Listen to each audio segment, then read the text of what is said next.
Welcome everybody to the first of these bonus lectures to the Bible in Egypt series entitled A History of Israel. Now in the Bible in Egypt lecture series in different places, I gave running histories of Egypt and Israel for a certain time period, and I thought it would be good to join up those sections in relation to the history of Israel and create these bonus lectures. Now I was quite surprised I had over 3 hours of material just up to the Jewish exile, and I've broken that up into 2 lectures. And the first one will cover up to the time from Abraham through to the Judges, and the second will go from the time of Saul through to the Jewish exile. Now I also have a lot of very interesting extra material about Israel's history from after the exile through to the New Testament period to the end of the Apostolic Age. So I've included that as a third bonus lecture here. Now I may look at expanding this history of Israel lecture series and develop into a more expanded series on its own down the track. So let's now go back to the beginning, to the grand patriarch of the nation of Israel, and let's begin with the story of the patriarch Abraham. Now Abraham's spiritual journey began when God called him to leave where he was living in Ur of the Chaldees and go to a new land that God would give to him and his descendants. Now Abraham's Ur is most often identified with the famous Ur that Leonard Woolley discovered in southern Babylon, despite how far it is from Haran, where they stayed for a time before moving on to the land of Canaan. Now Leonard Woolley excavated some fabulous treasures at the southern Ur in Babylon. Now one that's in the British Museum today is an item that is labelled as a ram in a thicket, which you can see there on display. Now this is thought to predate Abraham, but it may be actually from after his time using the revised chronology and be based on the story when Abraham almost offered Isaac, but instead offered a ram caught in a thicket. Now despite that being found in the southern Ur, there was another Ur that makes a far better candidate for being Abraham's Ur.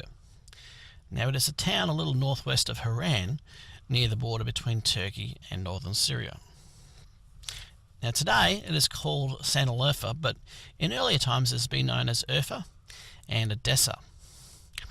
Now this Urfa is close to other towns like Tiltarah, Surak and Haran, with names close to members of Abraham's family. Now Sinai, like Shinar, is another nearby town. And there's a cave under Urfa's citadel that is said to be Abraham's birthplace. Now there are also many nearby places that include the name Kala in them, which is similar to Chaldee or Chaldees. Now in Joshua 24:2, it speaks of Abraham's family dwelling on the other side of the river Euphrates. Well, the southern Ur is actually on the same side of the Euphrates as the land of Israel, unlike Urfa, which is on the opposite side of the Euphrates River. So I think that gives fairly good solid proof that the northern Urfa is indeed the Ur that Abraham came from. Another event in Abraham's life was when he battled the kings of the east who pillaged the Jordan Valley and captured his nephew Lot. Now, Genesis 14 tells us that the names of the kings were Amraphel, king of Shinar. Now Shinar is another name for Mesopotamia. The next king is Kedorlaomer, king of Elam, which is today's Iran. Then Arioch, king of Elasar, which may be the Mesopotamian city of Larsa, or alternatively Ashur. And the last king is Tidal, king of the Goim. Now Goim is Hebrew for nations, so these kings ruled a very large part of Mesopotamia and beyond, and they would have had quite a strong army. Now some time back there was a tablet found which told of a battle where the king of Edom, Kedorlaomer, led an alliance of rulers that included one named Eriaku and another named Tugalhala, which are names pretty close to the names we see recorded in Genesis 14.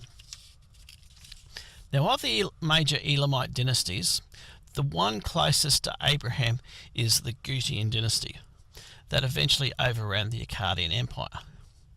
Now the Gutians were the only early Elamite dynasty to base themselves in Mesopotamia. So I tentatively placed Kedorlaomer about the same time as the Sodom and Gomorrah catastrophe. Now, there is evidence that indicates that the fall of the Akkadian Empire and the destruction of Naram Sin's palace at Tel Brak occurred at the time of the early Bronze III catastrophe, which I date to the same time as the destruction of Sodom and Gomorrah. Now, this is probably when the Gutians took over the Akkadian Empire, though some of the later Akkadian kings after Naram Sin may have ruled as secondary rulers afterwards. Now, this battle with Abraham was likely an alliance of the Akkadians with the Gutians. Now, my educated guess was that this battle was at the time of Naram Sin, the second Akkadian king who followed Sargon the Great. Now, Naram Sin is best known for his striking stela that bears his name. So I'm going to nominate Naram Sin of the Akkadian Empire as my best guess for the Mesopotamian ruler at the time that Abraham left Ur of the Chaldees in about 1875. Now, commenting on the magnitude of the destruction at the end of the early Bronze Age, Kathleen Kenyon writes, "The final end of the early Bronze Age civilization came with catastrophic completeness. Jericho was probably completely destroyed. Every town in Palestine that has so far been investigated shows the same break. All traces of the early Bronze Age civilization disappeared." Now, Ernest Wright also notes that one of the most striking facts about the early Bronze civilization is its destruction, one so violent that scarcely a vestige of it survived. We do not know when the event took place. We only know that there is not an early Bronze Age city excavated or explored in all Palestine which does not have a gap in its occupation between the early Bronze Age III and the Middle Bronze Age.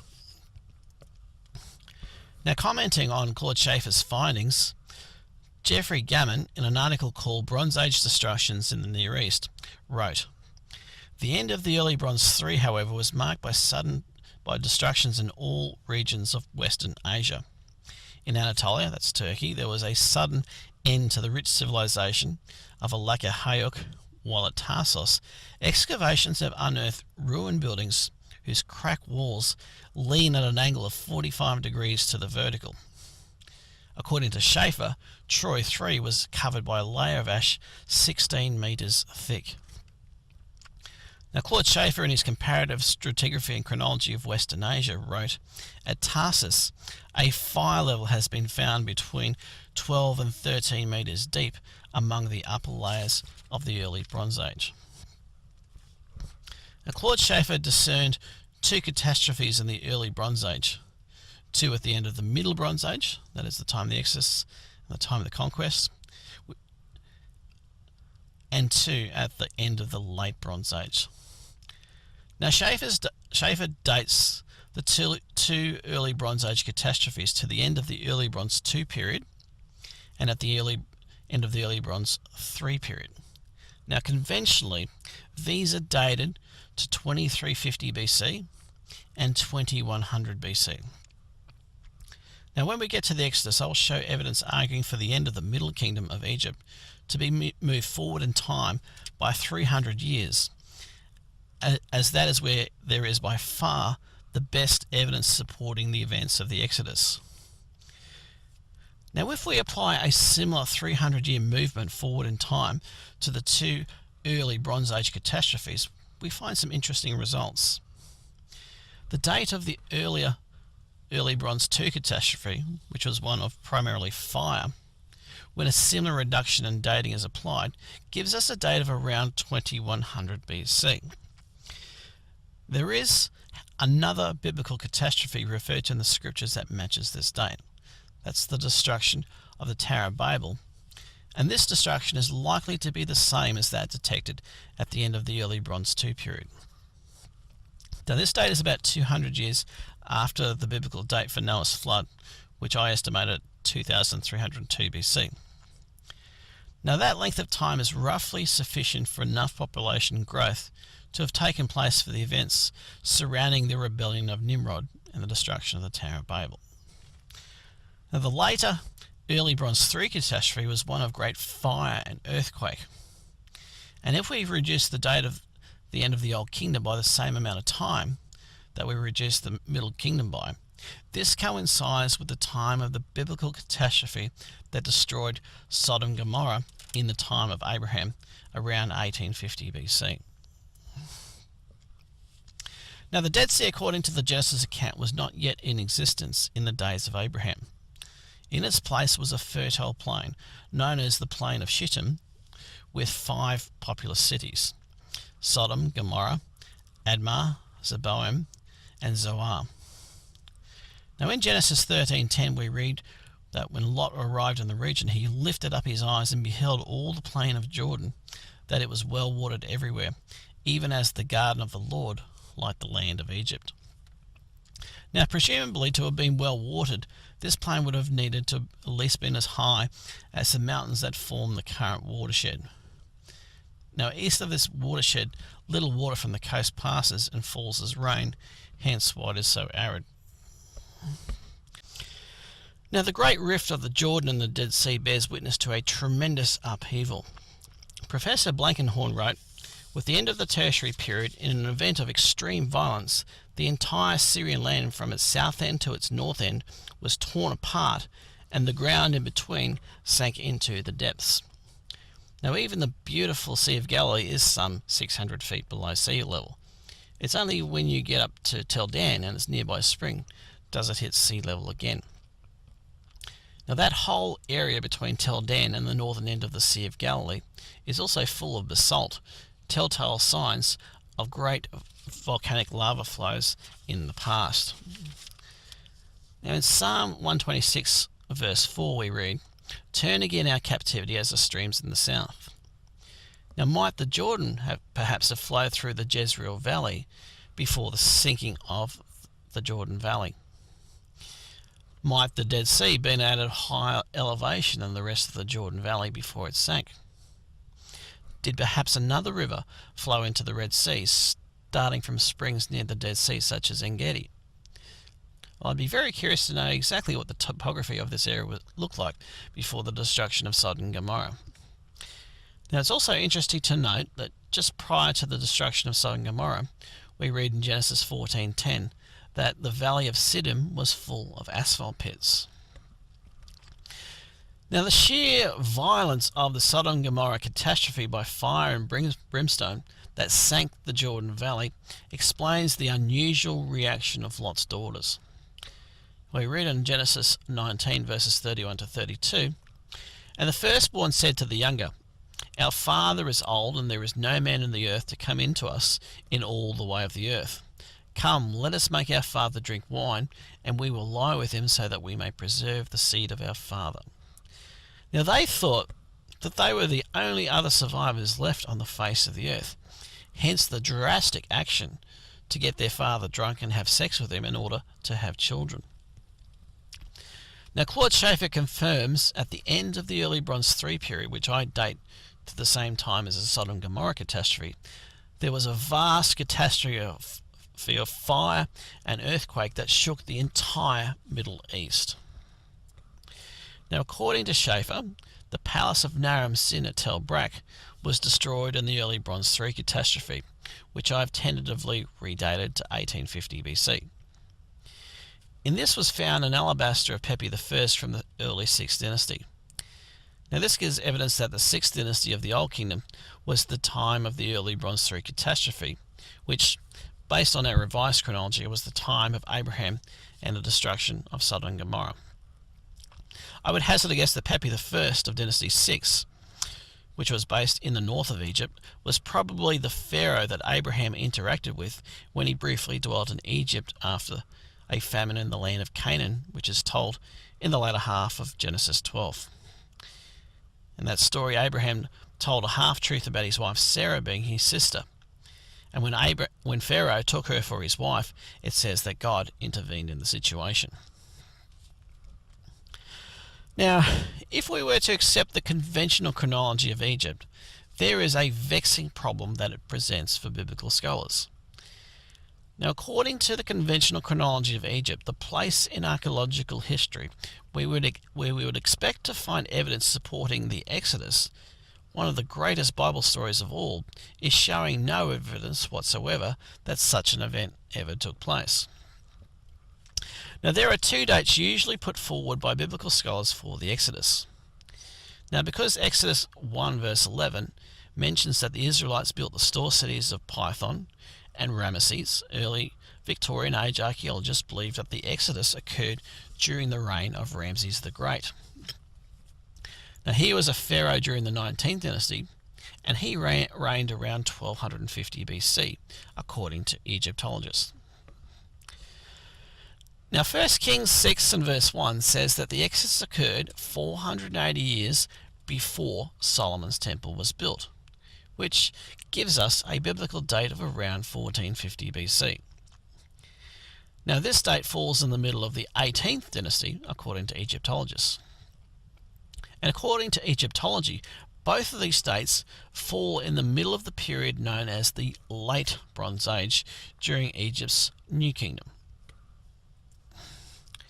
Now, many places specifically mentioned in the Bible have been excavated, such as Jericho, Ai, Hebron, and Gibeon, and no evidence for a city in the Late Bronze Age, that is the time of Egypt's 18th and 19th dynasties, has ever been found.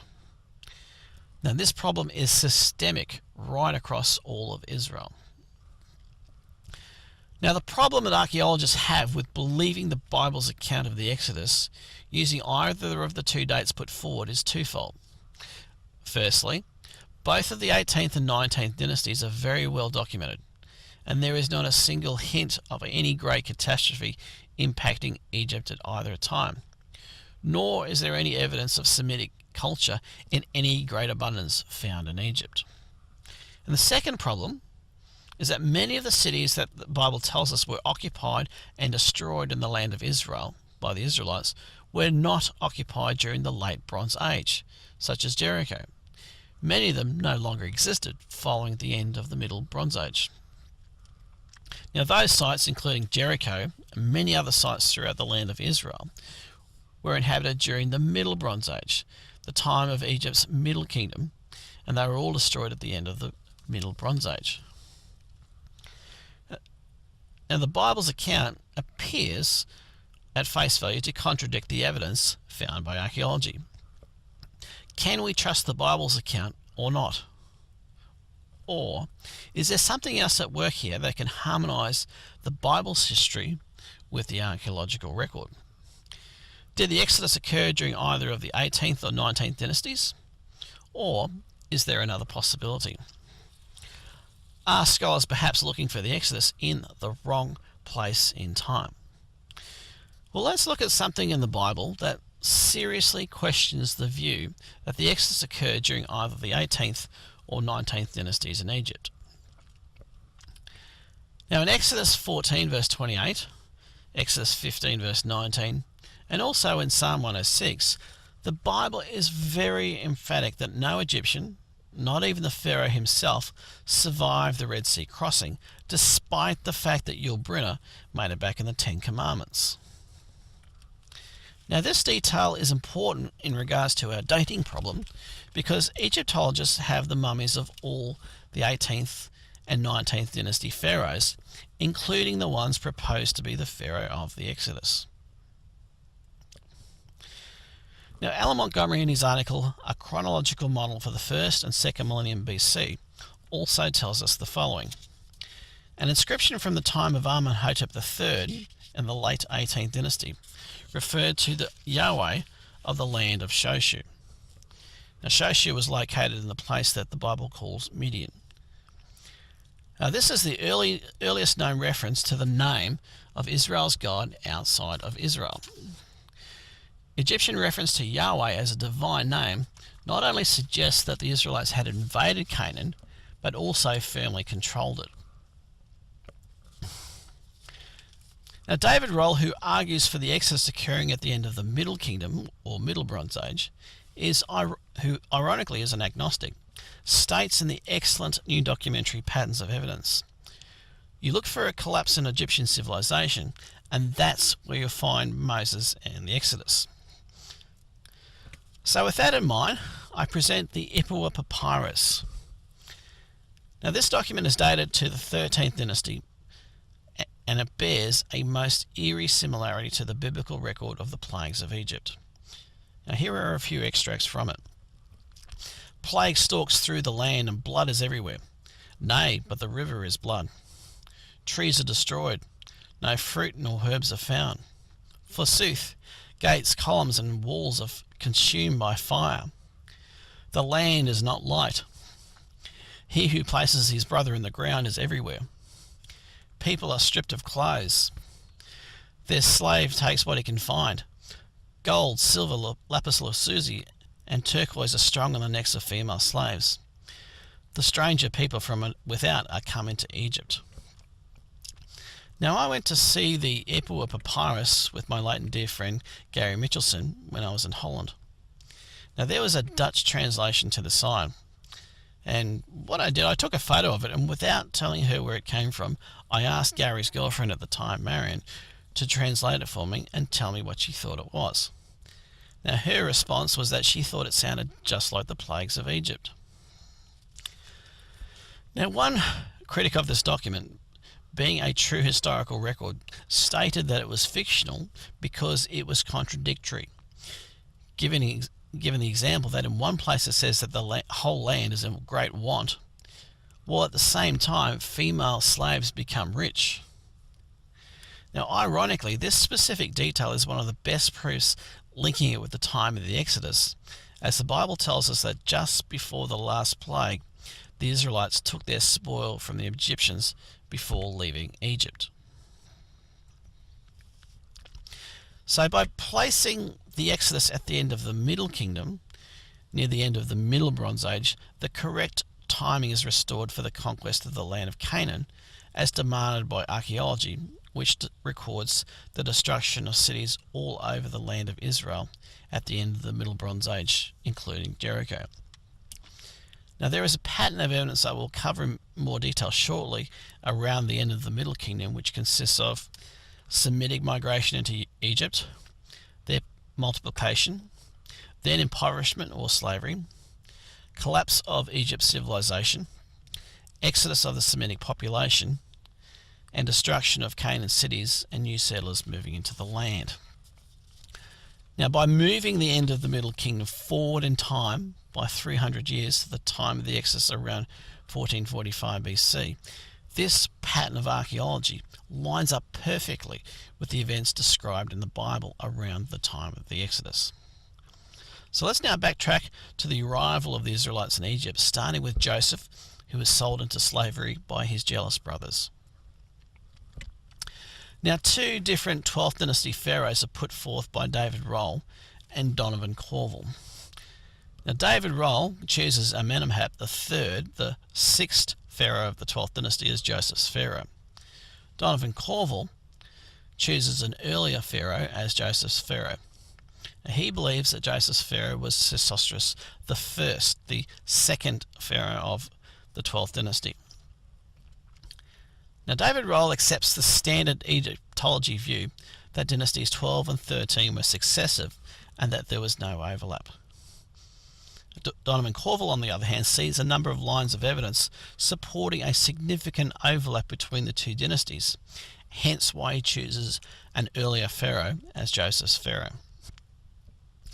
Now David ROHL provides some good circumstantial evidence in favour of the high Nile floods and Amenemhat III's reign being the time of Joseph's rise to power.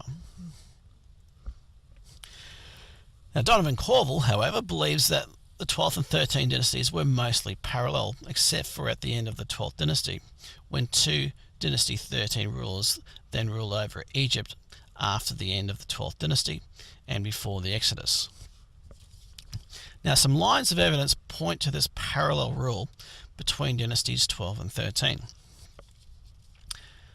Now the Sophist Kings list contains kings of the 1st dynasty, then the 4th, then the 5th, and then it reaches the Middle Kingdom with the pharaohs of the 12th dynasty, followed by only two 13th dynasty kings before carrying on with several Hyksos kings.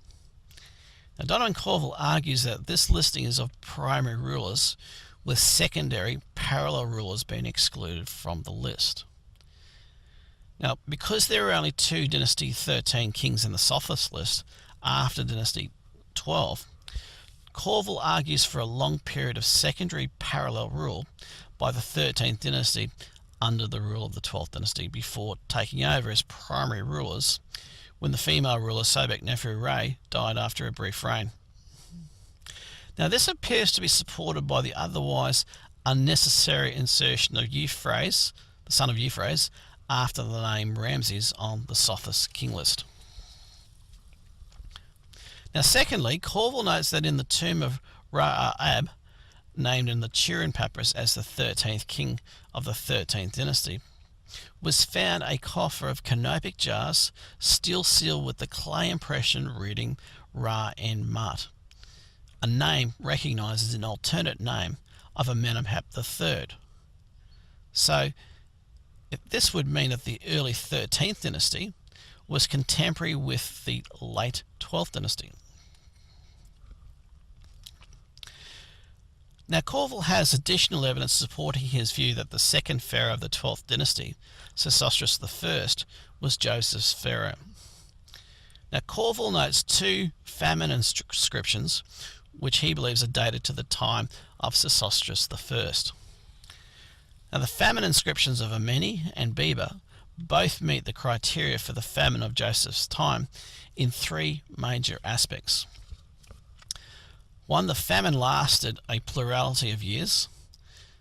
Then preparation was made in advance to meet the famine by the gathering in of food, and this food was distributed during the years of famine. Now, Sesostris I also had a very powerful vizier by the name of Mentuhotep. Now, he held titles that, according to Breasted, read like the declaration of the king's powers, which is similar to the extraordinary titles that Joseph's pharaoh bestowed upon him. Now, there's a statue of Mentuhotep in the Louvre that has been decapitated. Now, this is easily understandable in light of the hatred of the Israelites fostered by the pharaohs that lived after Joseph, who enslaved the Israelites. Now, in Genesis 41, verse 50, we read that Joseph married the daughter of Potipharah, the priest of On. There is also an obelisk there today known as the Pillar of On, upon which was built by Sesostris I. Now, On, which is close to Cairo, was the capital during the Middle Kingdom. Now, Sesostris I, as you can see here, appears to have a much more pleasant demeanour than his successors Sesostris III and Amenemhat III, who look a lot meaner than Sesostris I. Sesostris I, just going on his appearance, looks like a much more happy chap, the sort of nice guy who looks more likely to have shown favour and appreciation to Joseph. And I believe he is the most likely pharaoh to have been Joseph's pharaoh.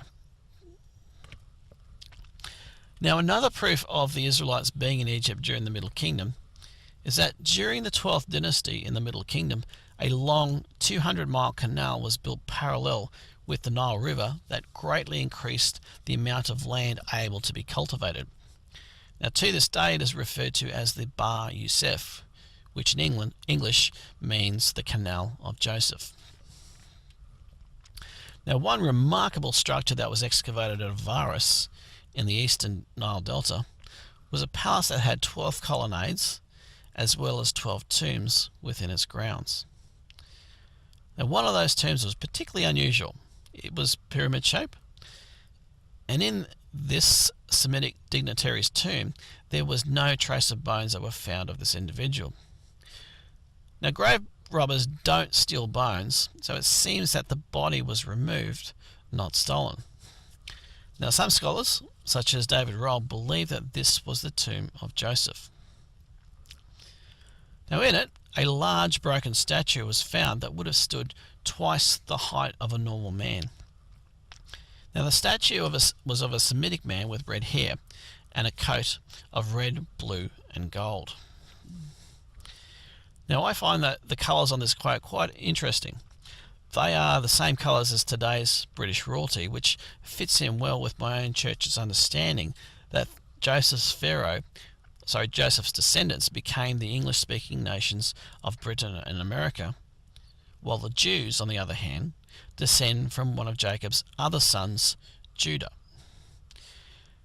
Now, Jacob, in blessing the sons of Joseph in Genesis 48, verse 19, said that one would become a great nation and that the other would become a multitude, or we could say a commonwealth of nations.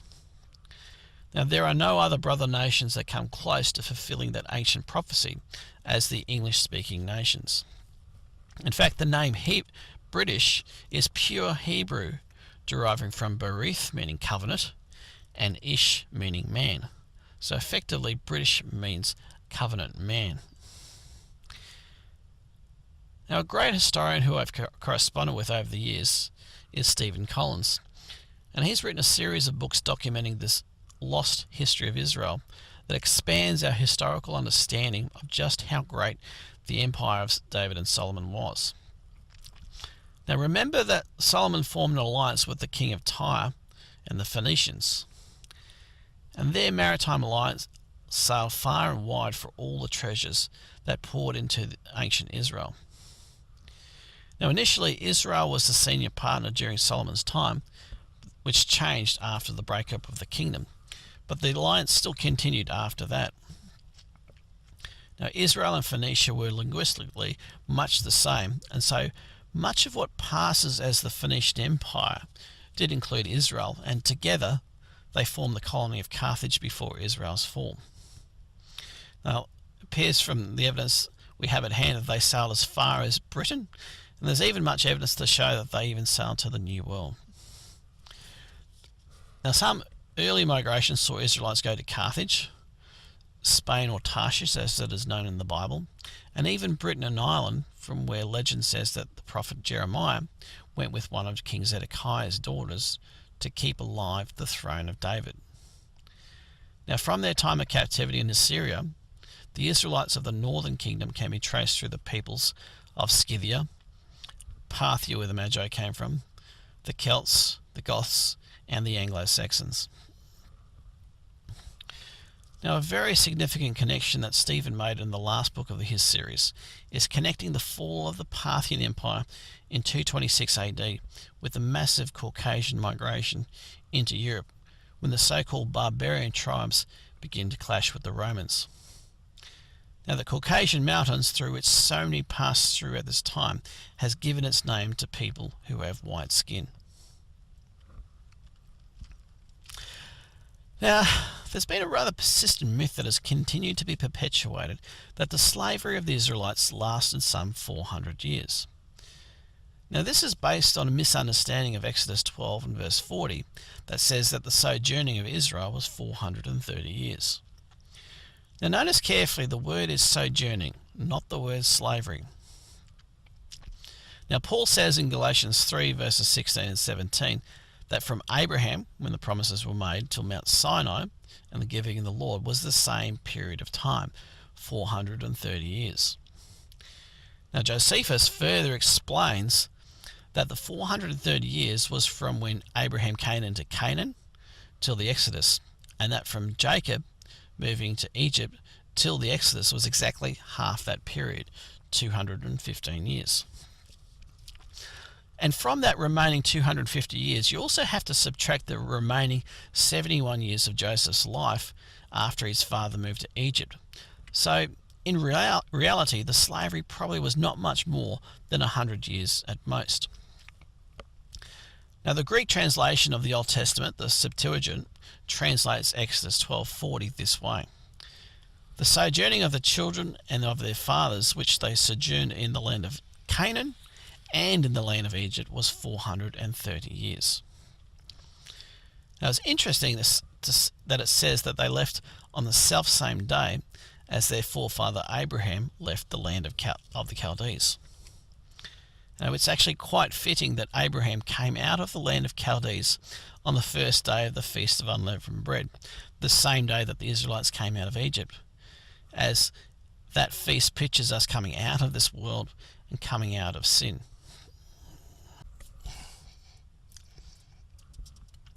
The listing of the kings of Dynasty 12 on the Sothis list shows that most of them had alternate names which included Ramses in them. Now this fits in very well with the area of Goshen being referred to as the land of Ramses in Genesis 47 verse 11, and the naming of the store or garrison city of Ramses in Exodus 1:11 being named after a 12th dynasty king.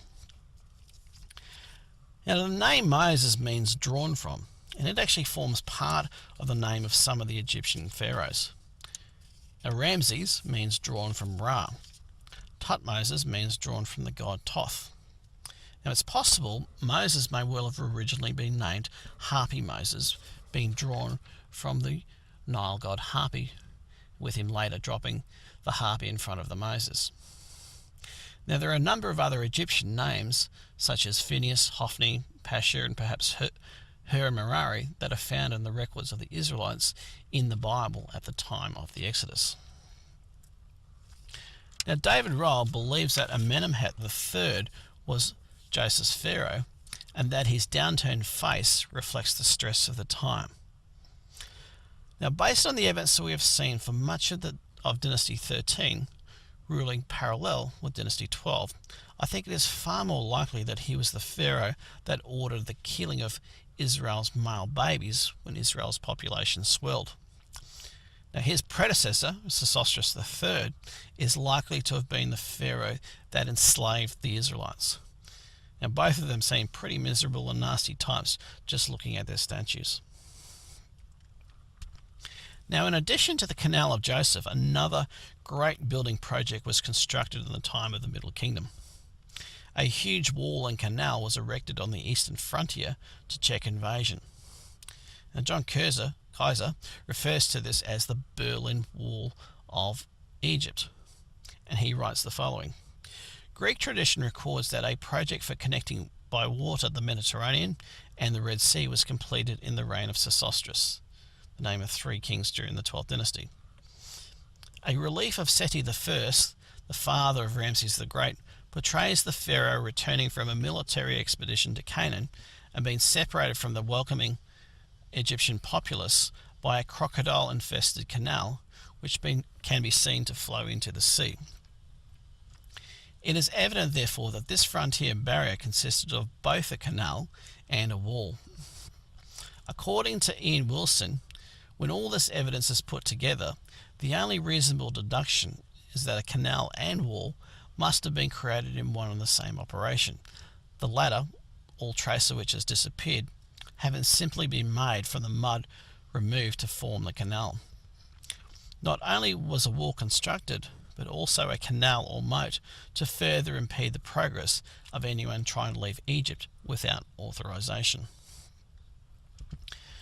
Now, Josephus wrote that the Israelites were actually involved in building pyramids when they were in Egypt. Now, the lesser pyramids of the Middle Kingdom were the only pyramids built with mud, brick, and straw, the very same materials noted in the Bible that were being used by the Israelites for building during their slavery. Now, one of these mud brick pyramids is right next to the town of Kahun. Now, near the Fayum, and next to one of these mud brick pyramids, is a Middle Bronze Age town called Kahun, a name identical to the Hebrew word for priest. Now, it was an enclosed walled town with mostly Semites.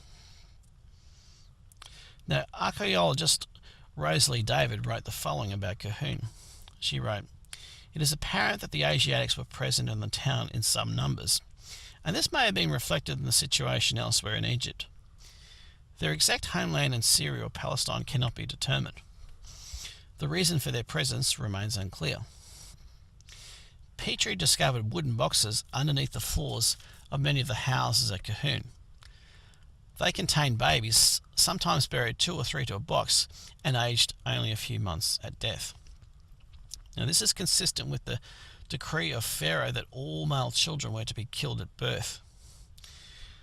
Now, she went on further to write that the quantity, range, and types of articles of everyday use which were left behind in the houses may indeed suggest that the departure was sudden and unpremeditated. Now, this evidence begs the obvious question: how can slaves all just suddenly walk out of Egypt? Now, archaeologists have found that during the Middle Kingdom, the Eastern Nile Delta was heavily populated by Semitics, whose numbers swell, and it seems apparent that towards the latter part of their time there that they became rather impoverished.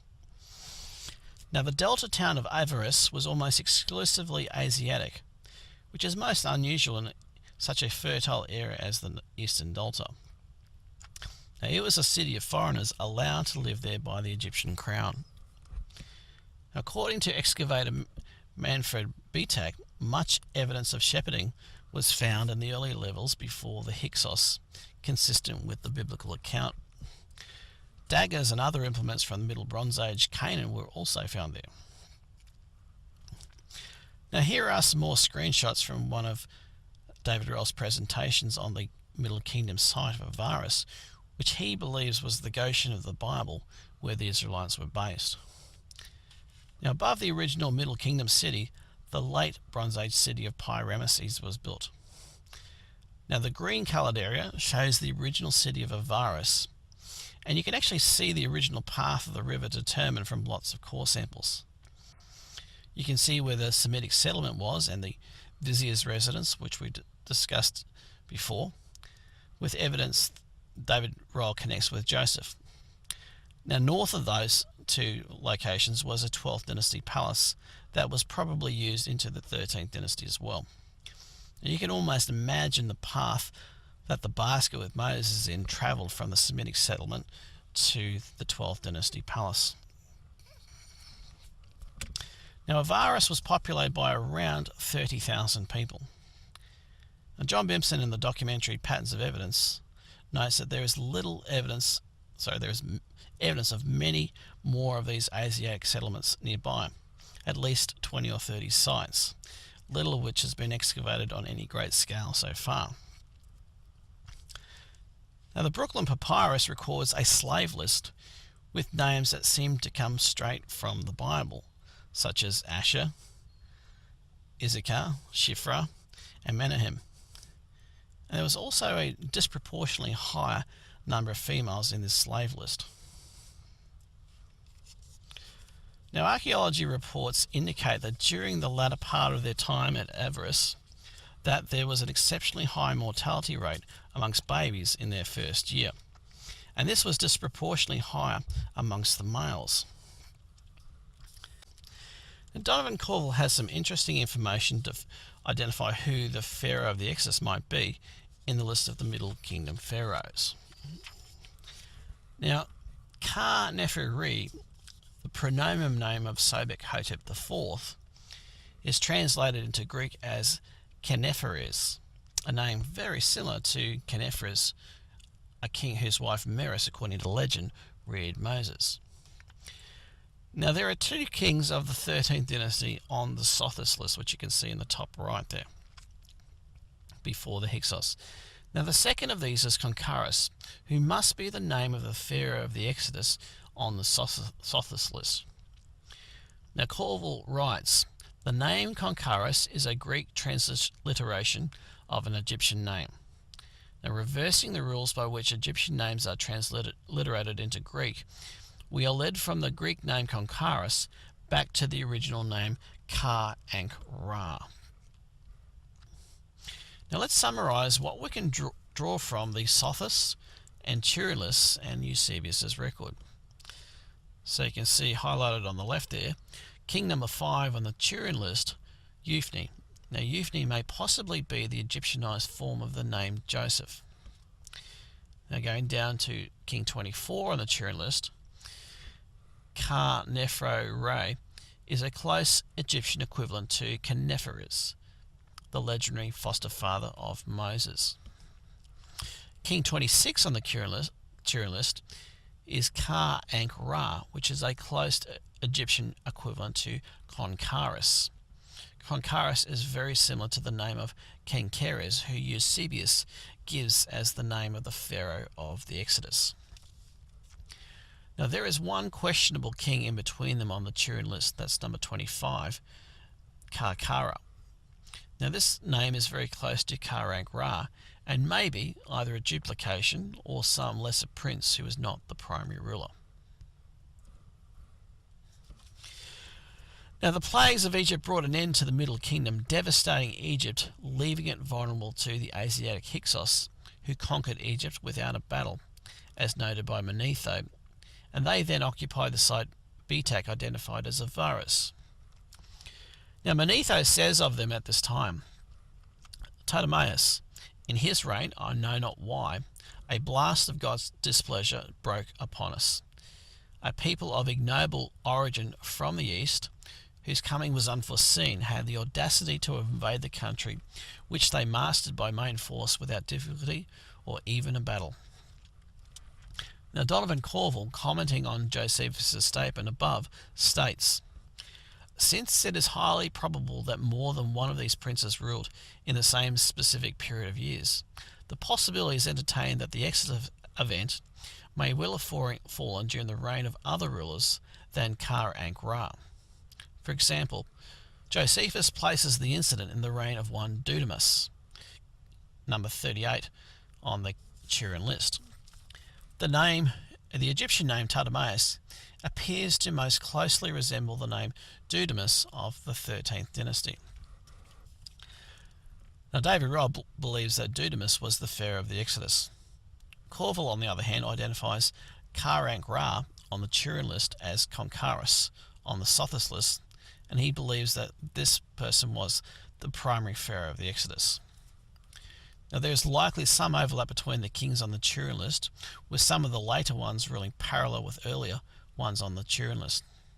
And Courville believes that Dudamus was a lower ruler at the time. Now we actually have statues of the pharaohs that Courville believes are Moses' foster father and the pharaoh of the Exodus. Now the statue of Moses' foster father is in the Louvre Museum, and the statue of our best contender for the pharaoh of the Exodus, here on the right, is in the Altes Museum in Berlin. Kheneferes, Sobek-Hotep IV of the line of the 13th dynasty princes, married Sobek-Neferu, who Courville believes was a princess at the time who drew Moses from the Nile. Now, she was a daughter of the last 12th dynasty king. Kheneferes assumed primary rule over Egypt and reigned for 29 years. Now Moses' foster father would not have quite ascended to the throne when Moses fled, but according to Eusebius, he was one of the men who sought Moses' life in Exodus 4:19. Concarus, Sobek-Hotep IV here on the right-hand side, was the pharaoh of the Exodus, and he started his rule shortly before the Exodus according to Exodus 4:19. And the Sothis list matches this, crediting him with a reign of only 5 years. His rule would have come to a crashing in with the plagues of Egypt, through which God delivered Israel from slavery. Now the stubborn Pharaoh would lose his life in the Red Sea in pursuit of the Israelites. The loss of the Egyptian army left it defenceless as the Hyksos invaded the land and took over Egypt for hundreds of years, bringing an end to the Middle Kingdom. Perhaps some of the Dynasty 13 rulers may have continued their line under the rule of the Hyksos. So let's now look at the route that Israel took and see what other archaeological evidence there is for the Exodus, where they crossed the Red Sea, and where the correct location is for Mount Sinai.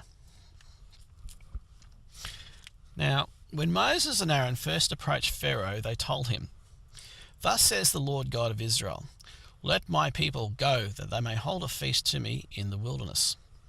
The God of the Hebrews has met with us. Please let us go 3 days' journey into the desert and sacrifice to the Lord our God, lest he fall upon us with pestilence or with the sword." So, what was this place in the wilderness, and what was this feast day? Well, John Kaiser, in his article, The Great Ash Heap in the Wilderness, writes about a site called Serebet el-Kadem on the Sinai Peninsula, close to the ancient Egyptian mines to the northwest of the traditional Mount Sinai site. Now, he tells us the following about this site that was already prepared at the time Moses spoke with the Pharaoh. Somewhere within 3 days' march from the border of Egypt was a place already prepared for them. Where could this be? According to Sir Charles Marston, Sir Flinders Petrie has suggested that the 3 days' journey into the wilderness was an expression used to denote the route to the temple of Serebet in the centre of the Sinai Peninsula, where the then existing ceremonies and rituals of the Hebrews were observed. Yes, this is where the Israelites, under Moses and guided by God, were heading. This was the only place within 3 days' journey where facilities were in place for the Israelites to offer sacrifices and burnt offerings to God on the last holy day of the Feast of Unleavened Bread. Not only that, but the location of the mining camps in Sinai were well known to the Israelites. Many of them had toiled there under the pharaohs of the 12th dynasty. Sir Charles continues, "This sanctuary is at the top of a hill, bare of vegetation. Its immense heaps of wood ashes, 50 tons of ashes, testify to the number of its burnt offerings. They are the more remarkable because the wood must have been carried up 1,000 feet. Marston continues, "Here there were many portable stone altars for burning incense, and no less than 4 successive great lavers or tanks for ablutions. A feature of the settlement itself was a number of stone sleeping shelters with monoliths of large standing stones, which may be associated with dreams like the one erected by Jacob at Bethel.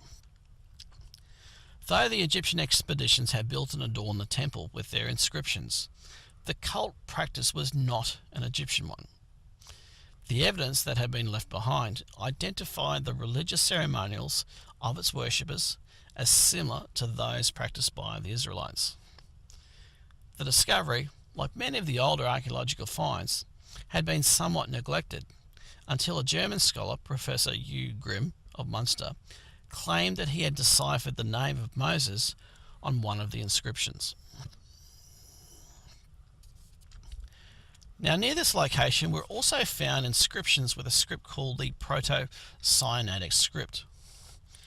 Now, it bears a certain similarity to Egyptian hieroglyphs, but there are far too few symbols to have been a picture language like hieroglyphics.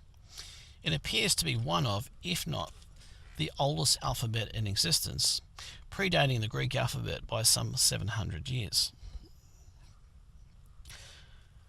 Now, it's likely that the Israelites who we mentioned before at Kahun caught up with the rest of the Israelites at Serebet, which was well known to the Israelites from the Middle Kingdom mining operations that went on nearby it. Now, one thing we have to remember with regards to the Exodus journey out of Egypt is that much climate and topographical change has occurred since that time, and that the Sinai was not completely arid as it is today. C.C. Robertson explains in his book On the Track of the Exodus that the great central plateau forming the basin of the river El Arish provided ample pasture land.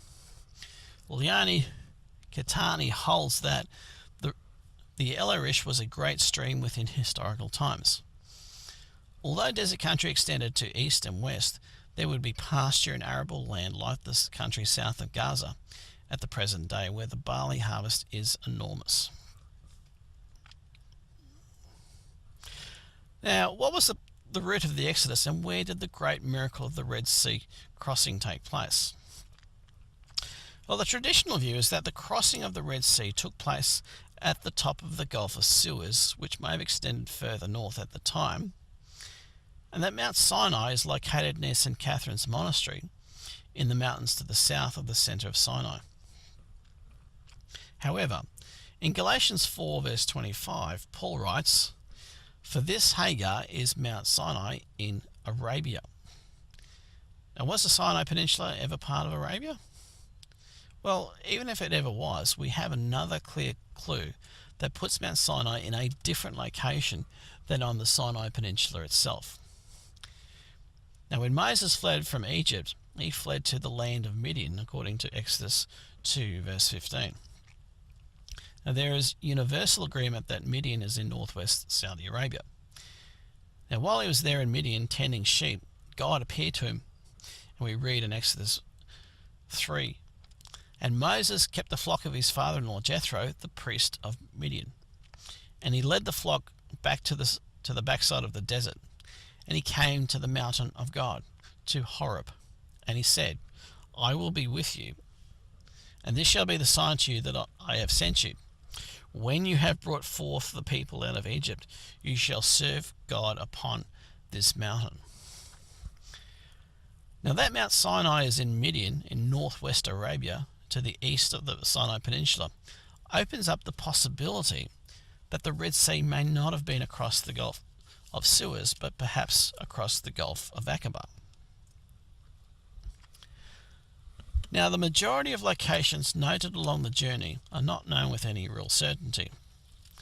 Of the earlier ones along the journey is the wilderness of Shur. Now, Bill Schlegel, author of the Satellite Bible Atlas, who's got some terrific videos on his YouTube channel, correctly notes that the location of the wilderness of Shur is well known to us and is immediately to the east of the border of Egypt. Now, it takes its name from the wall, or Shur, that defended the eastern border of Egypt.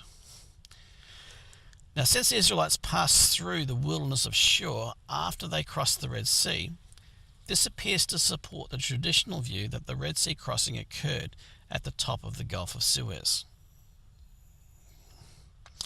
Now, this, however, seems to conflict with other geographical clues.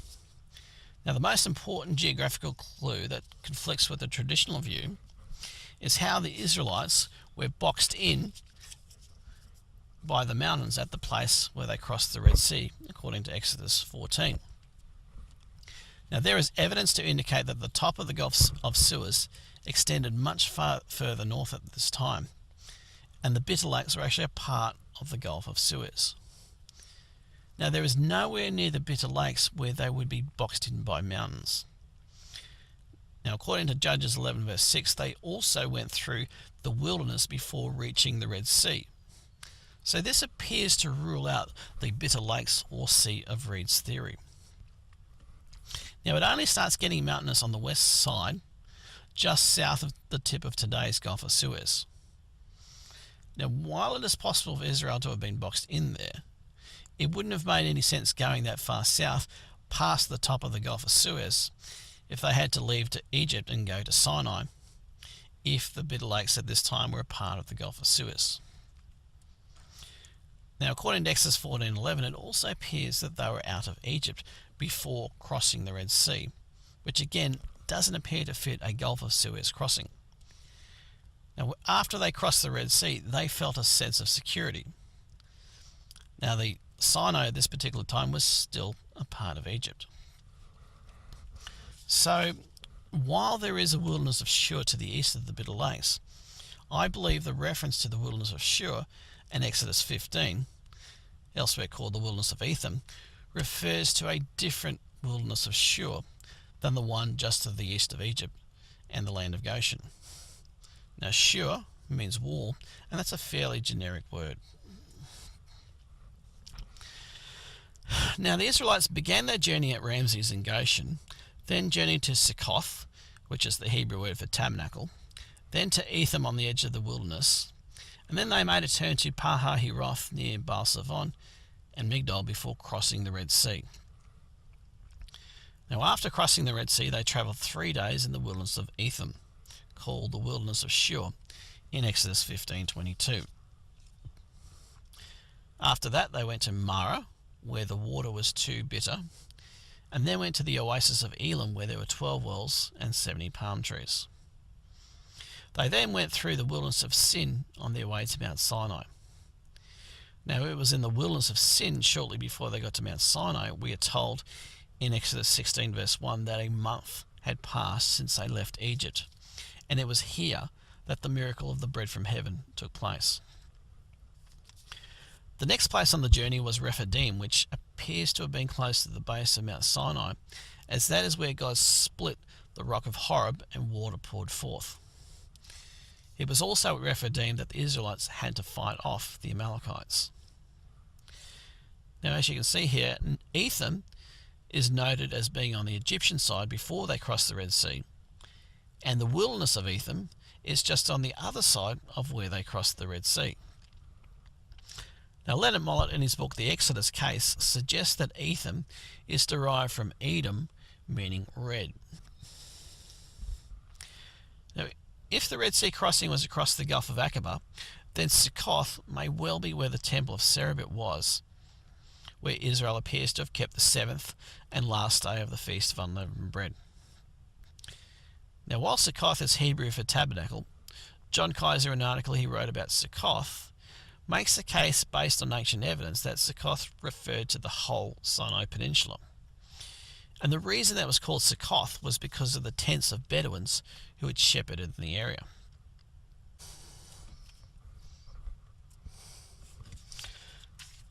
Now, there are two theories about the location of the Red Sea crossing that focus on the Gulf of Aqaba.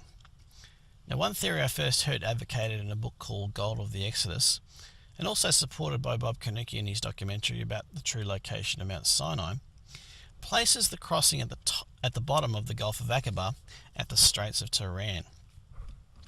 Now, the other theory places the crossing point midway along the Gulf, where there is this enormous beach called Nuweiba.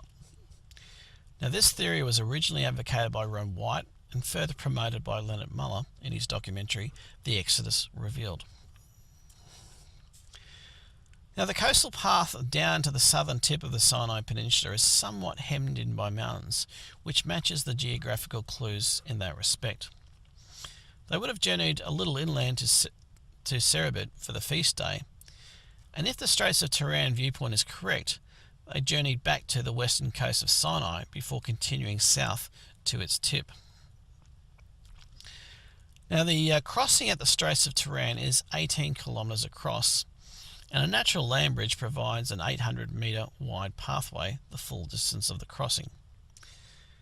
Now, parts of the strait to the north of the island land bridge are shallow with large areas of coral.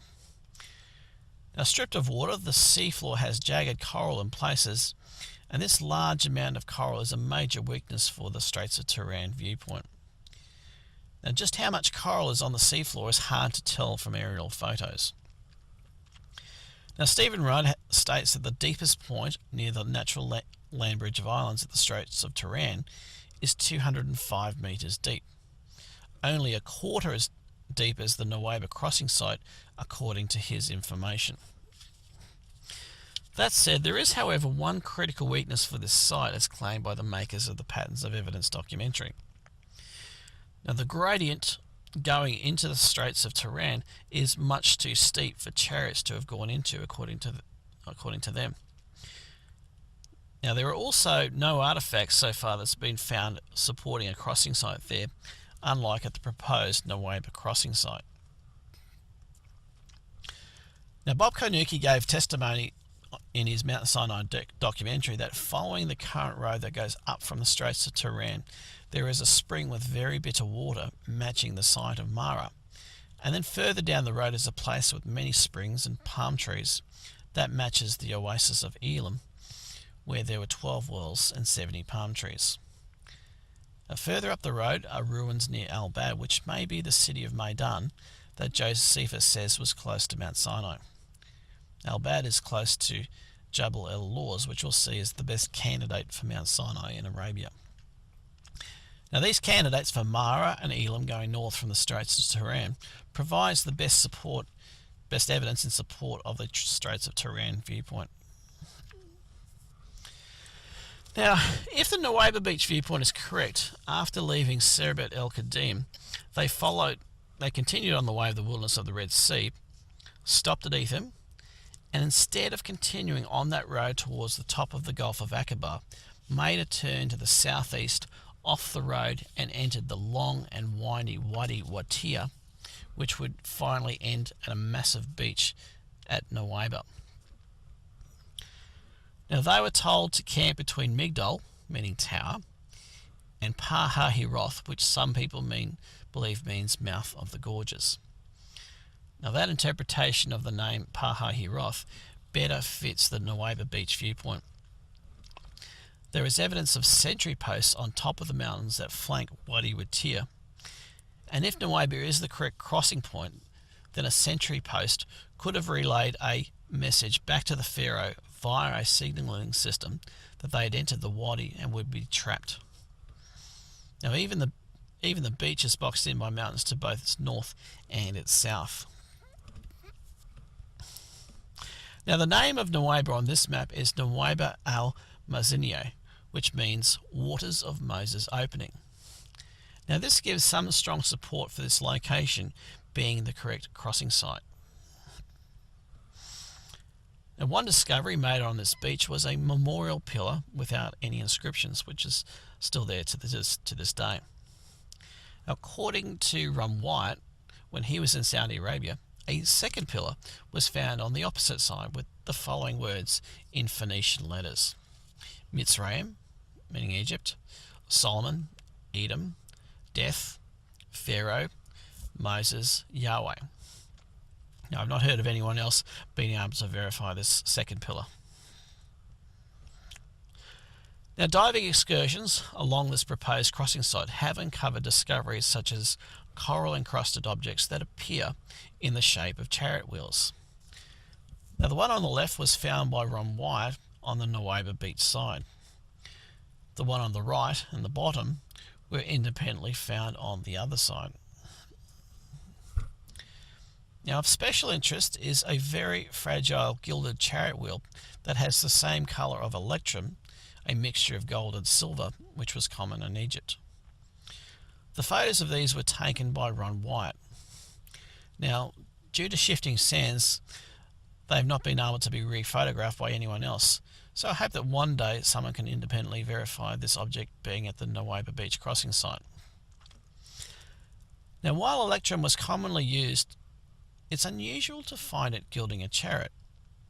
Might this perhaps be a remnant of the Pharaoh's very own chariot? Who knows? Now, there have also been human and horse bones found at the Nuweiba beach crossing site, according to Leonard Muller. Now, I've not heard of any discoveries of such bones or evidence of chariots at the Straits of Tiran crossing site, so that tends to lend support to the Nuweiba beach crossing site option. Now, on both the north and south sides of this proposed crossing site, the depth of the sea is up to a mile deep. However, at the proposed crossing site, there is an underwater land bridge. Now, the question mark is just how deep the land bridge really is. Now, in Leonard Muller's documentary, The Exodus Revealed, he shows underwater footage of how shallow and suitable it would be to walk across when stripped of water. Now, one can see how sand and sediment washed down through the gorges created the enormous beach at Nuweiba, and one can also see how this could have extended way out into the sea floor. Now, Leonard Muller was only able to go so far out to confirm this depth and topography. He did not go fully out to the deepest part of the bridge. Now, Wyatt claimed that the depth of the Nuweiba crossing site was about 240 metres deep. Now, I've searched online for confirmation of that depth of the proposed Nuweiba crossing site and have found rather contradictory answers that range anywhere from 200 metres right up to 800 metres deep. Now, I've received confirmation from the makers of the excellent documentary Patterns of Evidence that the depth is actually closer to the deeper figure of 800 metres. Now, that depth of 800 metres is the equivalent of a 200-storey high building. Now, while theoretically, for those who believe that there is a God who can do miracles, he could have temporarily made the remainder of the land bridge to continue at the same gradient at which it starts from either side. Now, there are a couple of other points to note about the Red Sea crossing. In Exodus 15 verse 8 we read, "And with the blast of your nostrils the waters were gathered together, the flood stood upright as a heap, and the depths were congealed in the heart of the sea." Now, other translations render congealed as curdled like cheese, or the walls of the sea became solid as if frozen like ice. Now, with 2 million Israelites, the crossing would have been likely much wider than is seen in the movie The Ten Commandments. It was probably 1 to 2 kilometres wide to allow them all to cross the 15 kilometres across from Nuweiba. Now, at 4 kilometres an hour, it would take 4 hours to cross. Now, Exodus 14 verse 20 says that the pillar lit up the night unto Israel, and all that night the one side never came near the other. So Cecil B. DeMille actually got that part right, that the Red Sea crossing occurred at night.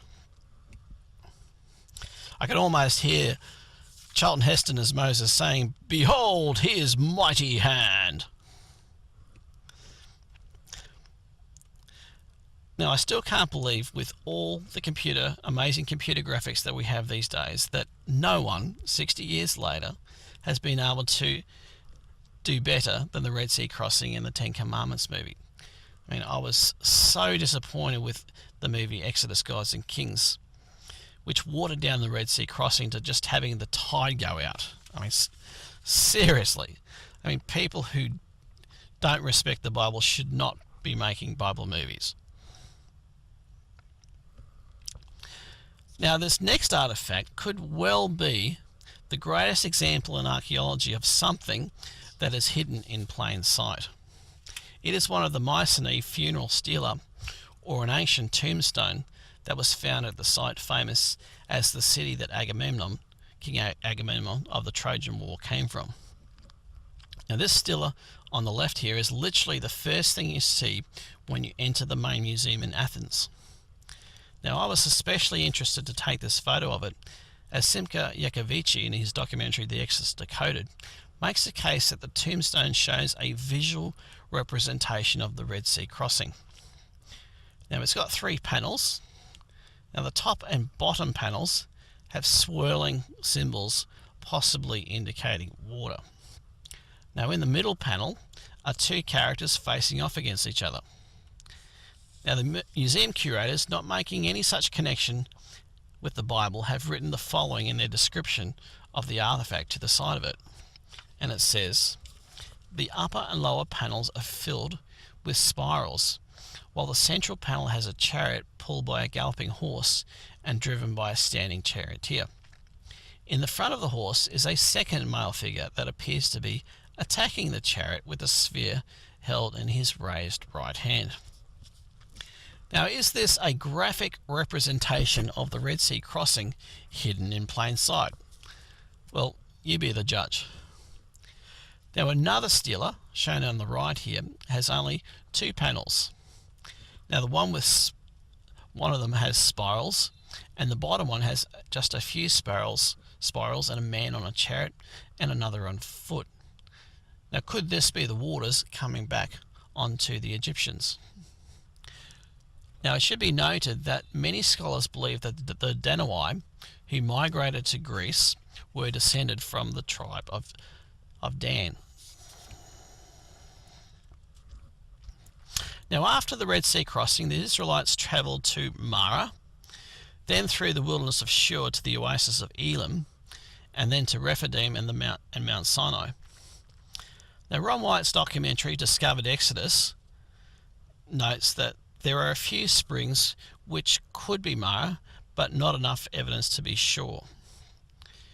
Now, rather than go via the open plain where they would be exposed to the Amalekites, Ron White claims that they then went through the mountainous area he believes is the wilderness of Shur before reaching a large oasis that he found which matches Elim. Now, the mountainous wilderness is a good match for the wilderness of Shur, as Shur means wall, and the mountains could be what is referred to as the wall. Now, they then went along the south of the plain onto Rephidim and around the north of Jebel al-Lawz before reaching a large plain where there is a place where they could have camped. Now, the mountain with the strongest traditional links to be Mount Sinai in Arabia is Jebel al-Lawz, which has a blackened peak and a large plain in front of it. The blackened peak on this mountain is unique to this area. It is only on the surface of the rocks with pink granite visible underneath the black discoloration. Now, the rock here has been metamorphosed by great heat. Now, in Exodus chapter 19, it states that Mount Sinai was said to have been on fire when God descended upon it. Now, nearby is this levelled stone platform that resembles an altar that has many Egyptian-style bull petroglyphs on it. Now, close to this, carved on the rock, as you can see in the bottom right there, is a Jewish menorah. Now, at regular intervals on one side of the mountain, where the plain is, are these piles of stone which appear to be boundary markers, which fits the detail of Moses setting limits so that no one would set foot onto the mountain of God. There's also this cave on the mountain which fits the story of Elijah's flight to Horeb and staying in a cave where God spoke to him in a still small voice. Now, near the base of the mountain is this absolutely extraordinary rock that is split in two and has clear evidence of strong water erosion at its base. Now, it's like a water geyser from below gushed upwards with tremendous force and split the rock. And it really is an amazing proof of what it says in the Bible really did happen there. Now, the main encampment of Mount Sinai was on the eastern side of Jebel al-Lawz. This rock of Horeb is on the western side of Jebel al-Lawz, and this is identified in the Bible as Rephidim. It was at Rephidim that the Israelites had to fight off the Amalekites. Now, after their time on Mount Sinai, they gradually made their way north from Arabia to Ezion-Geber, where Eilat is today at the top of the Gulf of Aqaba, and then went on to Kadesh Barnea. Now, it was from Kadesh Barnea that the spies journeyed into the land and came back. Now, when they murmured yet again against God, he decreed that instead of entering the land within months of leaving Egypt, they would wander for 40 years before God would let the next generation in. Now, Kadesh means holy, and Barnea is thought to mean place of wandering. Now, it's usually located at Ain el-Kadirat in the middle of the Negev desert. Now, this conflicts with where the Bible places Kadesh Barnea. Now, Kadesh Barnea was on the edge of the territory of Edom. Now, Moses sent messages to the kingdom of Edom and said, "Behold, we are at Kadesh, a town on the edge of your territory." Now, Edom's territory only extended as far west as the Arabah Valley at this time, the valley that goes south from the Dead Sea down to the Red Sea. They only expanded west of this after the Jews went to Babylon. So this places Kadesh Barnea along the Arabah Valley. Deuteronomy 1 and verse 2 confirms this when it says that there are 11 days' journey from Horeb, Mount Sinai, by the way of Mount Seir, which is close to Petra, unto Kadesh Barnea. Now, if Kadesh Barnea was at Ain el-Kadirat, you would not take the way of Mount Seir, that is the road up the Arabah Valley past Petra.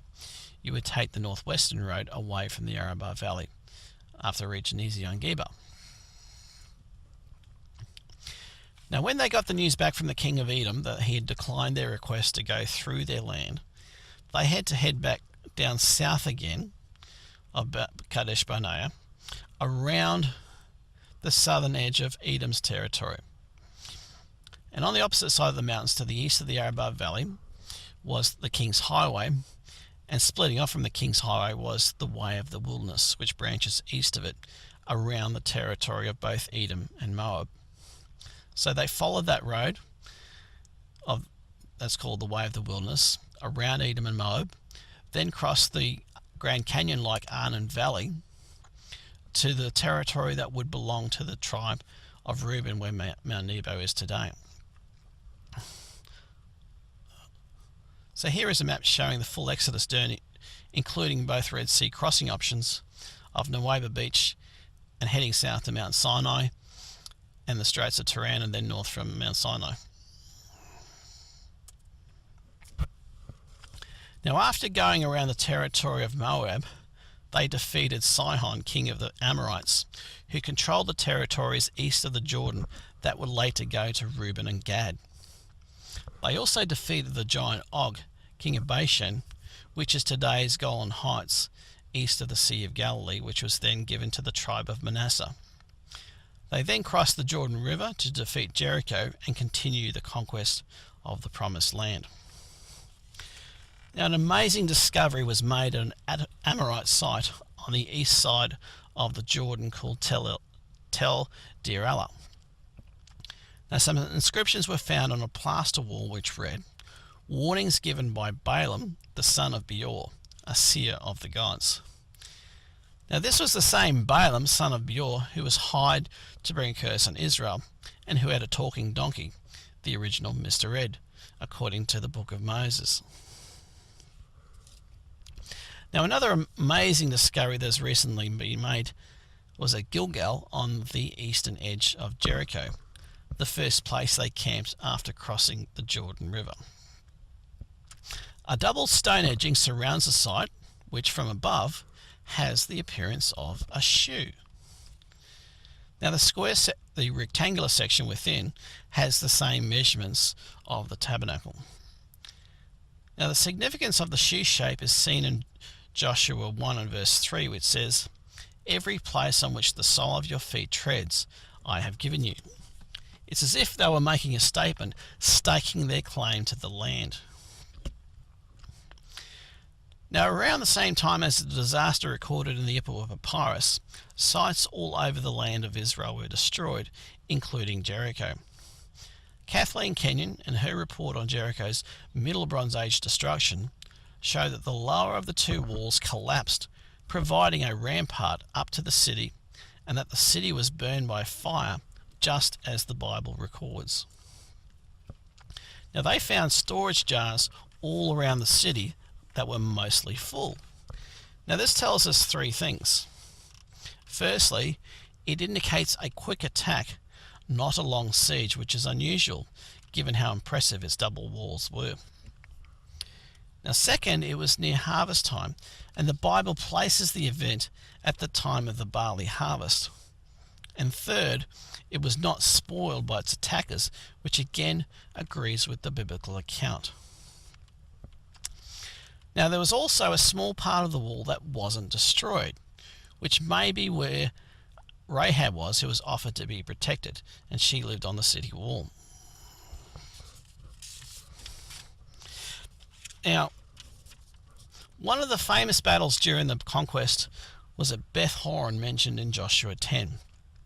Now this was where the famous miracle of the sun standing still for a whole day took place.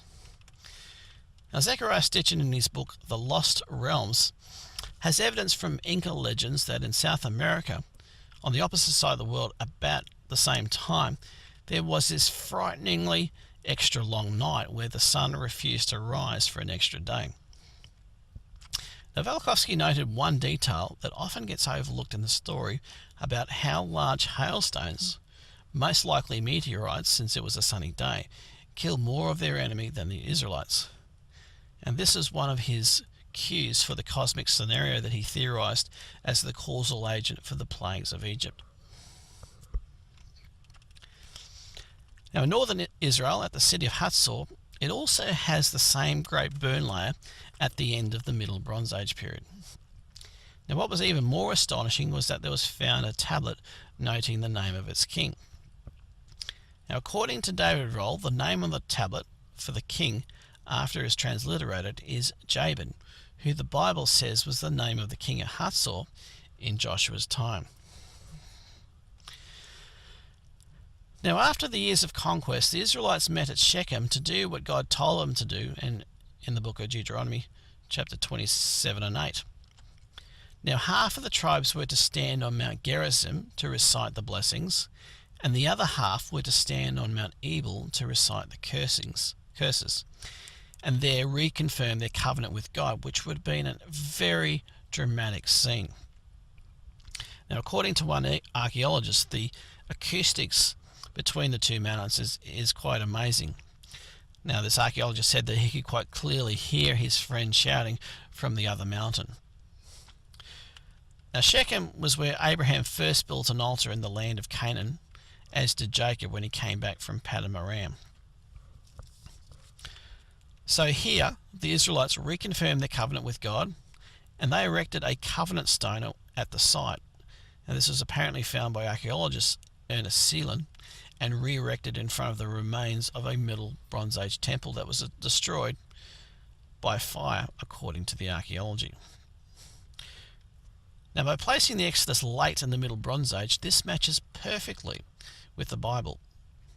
Now in Judges 9 we read how Gideon's wicked son Abimelech attacked the city of Shechem and burnt the temple of Baal-berith, meaning Lord of the Covenant, to the ground, killing 1,000 people in the process.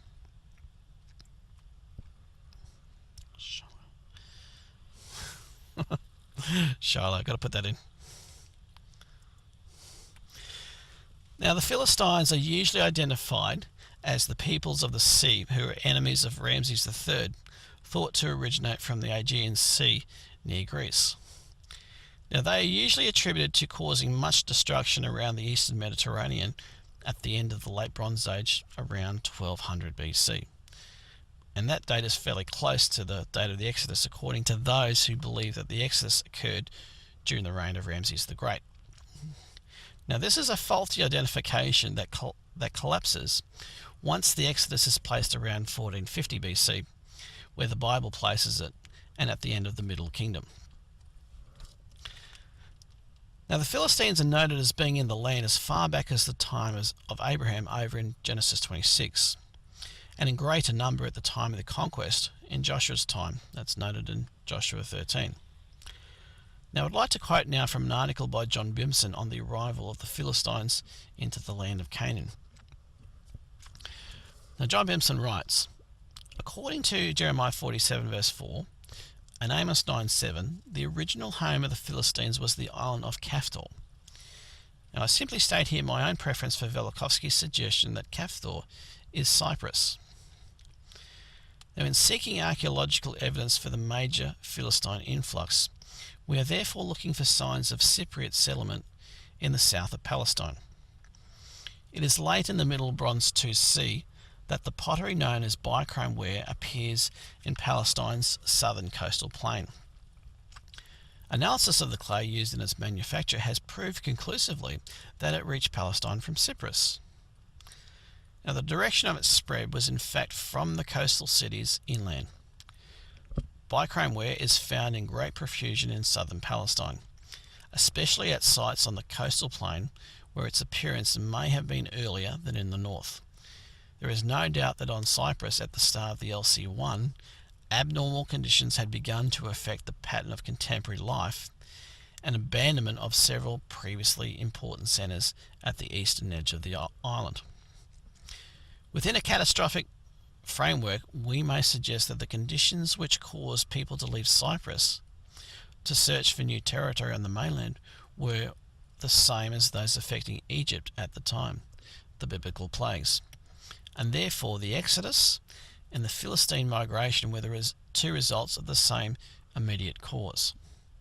Perhaps this is why the prophet Amos, speaking in the name of his God, refers to the two events together.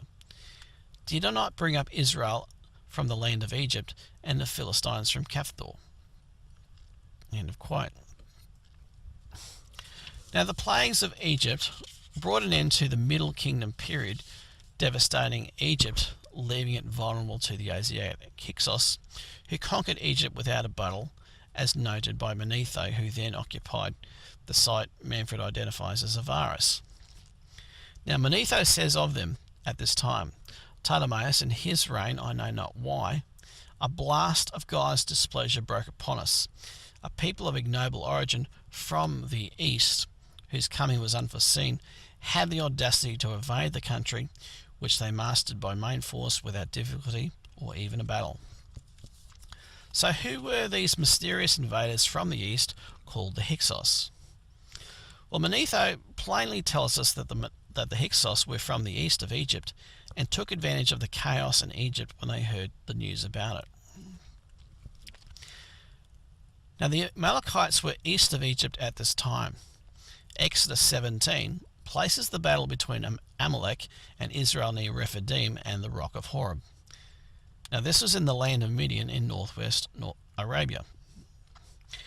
Now later, when the spies go through the land of Canaan, we're told that the Amalekites dwell in the land of the south in Numbers 13:29. Now the Amalekites are the closest neighbours to Egypt, spread from the south of Palestine to northwest Arabia. And if any other people tried to go to Egypt to take advantage of the situation, they would have to go through the Amalekites. Now Josephus also gives us a very clear statement that the Amalekites were at least partly based in Egypt when Saul defeated them. He wrote, "But when Saul had conquered all these Amalekites that reached from Pelusium of Egypt to the Red Sea, he laid waste all the rest of the enemy's country." Now Pelusium is on the eastern side of the defensive wall and canal that protected Egypt's eastern border. So this is very strong support that the Amalekites that Saul defeated were indeed the Hyksos. Now in Ages and Chaos, Emanuel Velikovsky writes the following about the Hyksos. The problem of why, in the books of Joshua and Judges, which cover more than 400 years, there is no mention of Egyptian domination over Canaan, or any allusion to military expeditions headed by pharaohs, has remained unsolved. In harmony with this revised scheme, the Amalekites must have been regarded as the mightiest among the nations. Numbers 24:20. And when he looked on Amalek, he took up his parable and said, Amalek is the first among the nations, but his latter end shall be that he perish forever. The Amalekites are supposed to have been an unimportant band of robbers. Why were they called the first among the nations? The name of the king Agag is the only Amalekite name that the scriptures have preserved. Besides the king Agag mentioned in the book of Numbers, there was another Amalekite king, Agag, their last king, who reigned some 400 years later and was a contemporary with Saul. In the history of Egypt, the most frequently mentioned name of the Hyksos kings is Apop or Apophis. One of the first and most prominent of the Hyksos rulers was Apop. Their last king of the Hyksos was also Apop. The early Hebrew written signs, as they are preserved on the stele of Mesha, show a striking resemblance between the letters G, Gimel, and P, Pi. Similar to the written number 7, the size of the angle between the two oblique lines constitutes the only difference. The Song of Deborah, like the Blessing of Balaam, is an old fragment. An obscure verse reads, "Out of Ephraim their root is in Amalek," Judges 5 verse 14. The verse cited seems to mean that the strength of the Canaanites was based upon the support they received from the Amalekite citadel in the land of Ephraim. The citadel is also mentioned in another verse of the book of Judges. Pirathon in the land of Ephraim, in the mount of the Amalekites, Judges 12:15. The Amalekites supported the Canaanites. This verse explains the reverse in the progress of the Israelite penetration into Canaan and their occasional status as vassals. The Amalekites ruled over vast territories, and in their colonial politics allied themselves with kindred nations. Now the plight of the Israelites waxed and waned during the period of the Judges. They would descend into sin, and then God would have mercy on them and send them a judge who would help deliver them, and then the pattern would repeat over and over again. The Israelites eventually wanted a human king like the other nations who could pull together a standing army to help protect them from their armies who oppressed them during the time of the Judges. Now after they rejected God as king and Saul was chosen by God, God would give him a special mission to avenge Israel from the trouble caused by the Amalekites. That campaign would free Egypt of the hated Hyksos, who were the Amalekites, and allow Israel to gain dominance over their neighbours and prosper in the time of the kings. So that concludes part 1, and we'll pick up the story with King Saul in part 2.